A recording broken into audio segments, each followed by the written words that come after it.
Hello everyone, and today we're going to set up the game scene so players can join. So let's start by creating the game scene. I'm going to right click in the project view, go to create, select scene, and I'm going to call this game. Then let's go to file, build settings, and I'm going to make sure to drag game into the build settings and scenes to build, and make sure to check this. So now I'm going to double click on game, and let's first create the ground for the players to move on.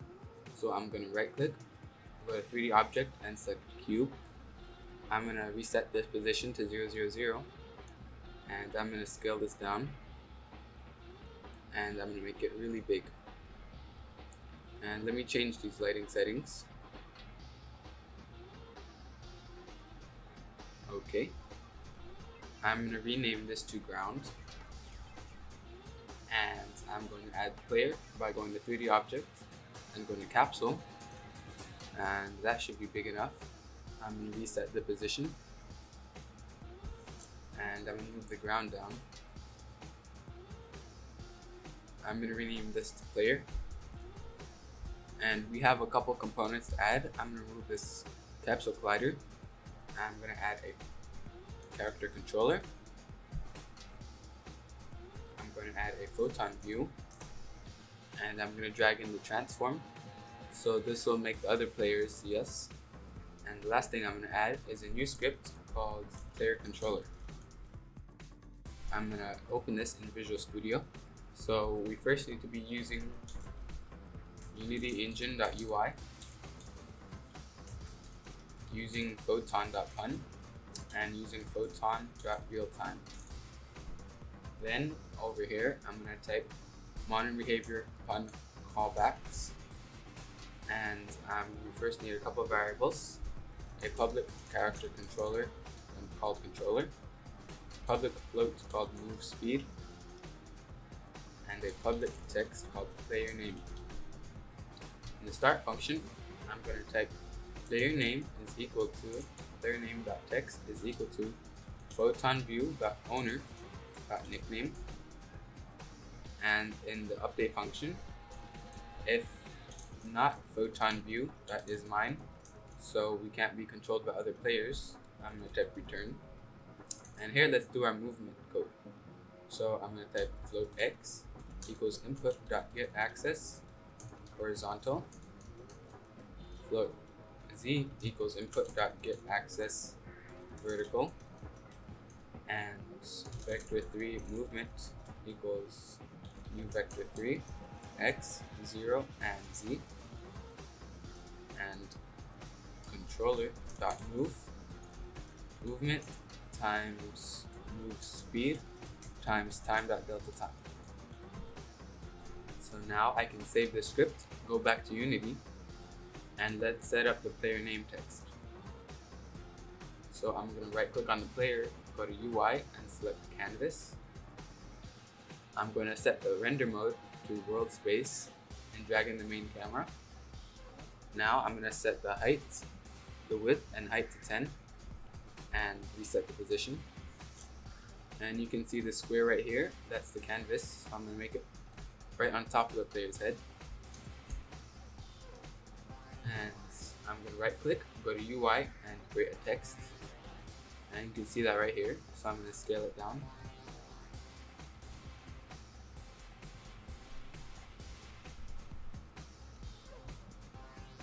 And let me set the alignment to the center. And let me scale it down some more. So there goes our name. I'm going to rename this to player name. And in our player, I'm going to drag in this text. For the character controller, I'm going to drag in there. And for the move speed, I'm going to set it to like 2.5. And now I'm going to go to our assets folder, right click, go to create folder. I'm going to call this resources, and I'm just going to drag my player into the resources folder, and now I can delete it. I'm going to right click, go to create empty. I like to reset the position, and I'm going to call this game manager. I'm going to add the game manager script and open it up in Visual Studio.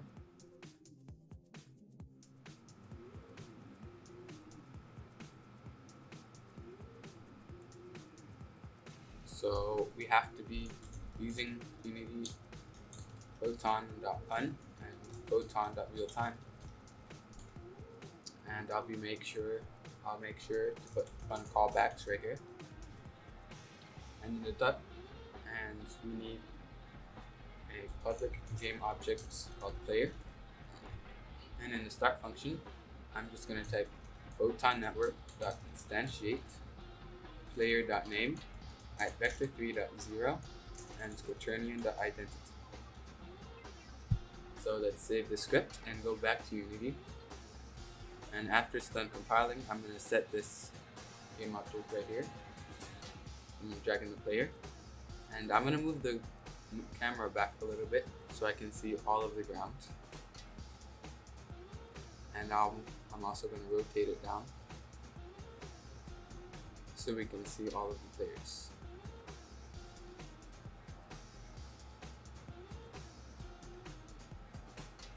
Okay, that should be good.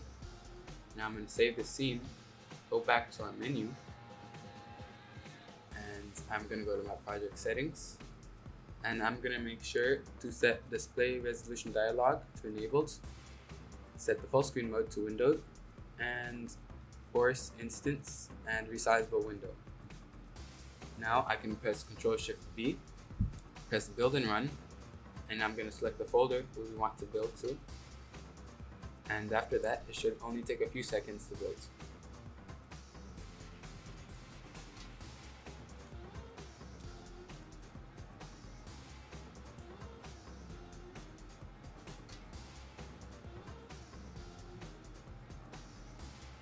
So it's opening on my second monitor.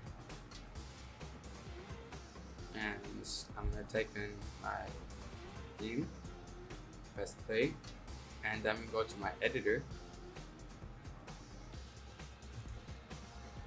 and press play,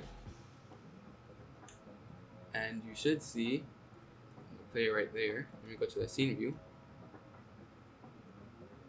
So this is one player, which is here. It's hard to see, but I'm moving it on this build, and if I go to the game view on here and just move this onto my second monitor, you can see I'm moving it. So thanks for watching this tutorial, and I hope to see you in the next one.